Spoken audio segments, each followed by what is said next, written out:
Speed Gibson of the International Secret Police was a radio adventure series written by Virginia Cook. It was centered on the adventures of Speed Gibson, a 15-year-old pilot who, through his uncle Clint Barlow, becomes a member of the International Secret Police. Speed was described as a typical American boy, interested in shortwave radio, aviation, and most of all, the International Secret Police.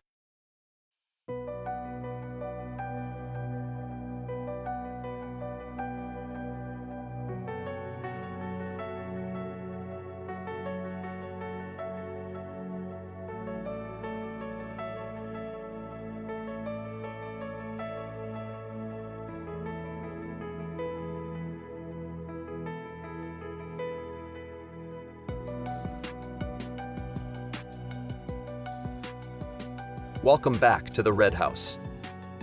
Last episode, we began our exploration of this unsettling structure, delving into its history and the chilling accounts of those who have encountered its strange phenomena.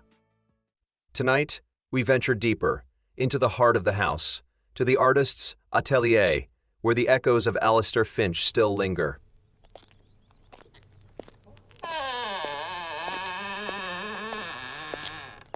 The Atelier is located on the upper floor, a vast, dust-filled room that seems to hold its breath. The air is thick with the cloying scent of turpentine, linseed oil, and something else, something metallic, almost like dried blood, a stark contrast to the usual artistic smells.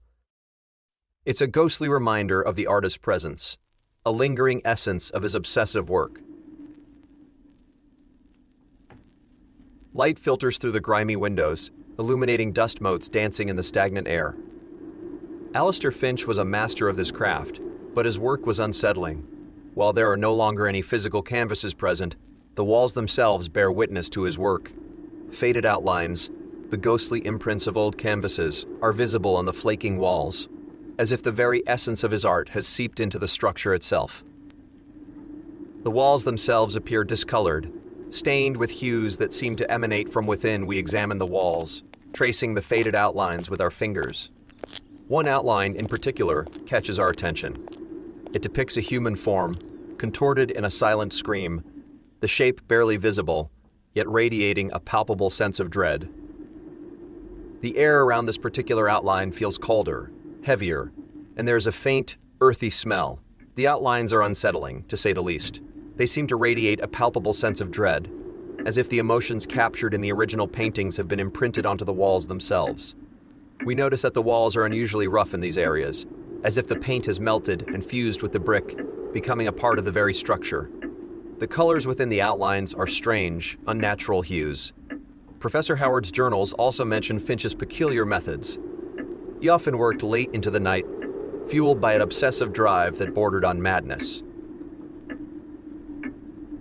Finch's obsession grows. He speaks of extracting the truth from his subjects, of painting their souls. His methods are unorthodox.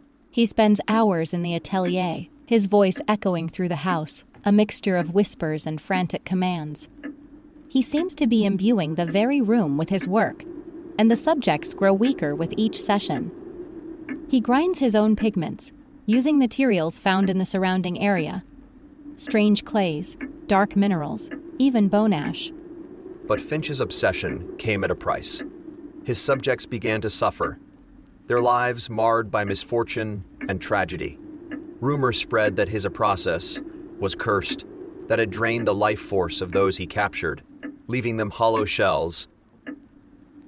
We found a small case file, tucked away in the Hatherton Historical Society archives, detailing the strange decline of one of Finch's subjects, a young man named George Topless. Patient exhibits extreme fatigue, pallor, and a general wasting away. No discernible medical cause can be found. It is as if his very life force is being drained. There are traces of an unknown substance under his fingernails, a dark, gritty powder that resembles ground bone. George Topless died shortly after sitting for Finch, his death attributed to consumption, a vague term at the time. But the whispers in Hatherton told a different story.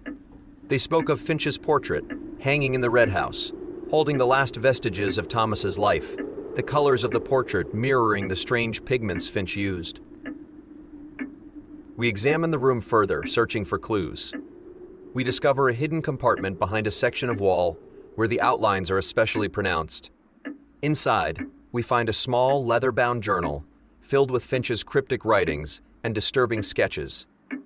The journal also details Finch's pigment-making process, his obsession with the local earth, the way he believed he could capture the very essence of Hatherton within his paints. The surface is a vessel, a conduit. I draw forth their essence, their fears, their desires, and in doing so, I give them permanence, a dark permanence, but permanence nonetheless. The walls remember, they hold the truth, they hold the life, the earth, the very soul of Hatherton. What dark secrets did Alistair Finch uncover? What price did his subjects pay for his process? And what became of the artist himself? Did the very walls take him, or is he still within them? The echoes of the Atelier hold many unanswered questions, and they seem to whisper a warning. Join us next time as we delve deeper into the mysteries of the Red House and explore the chilling tale of the child in the mirror.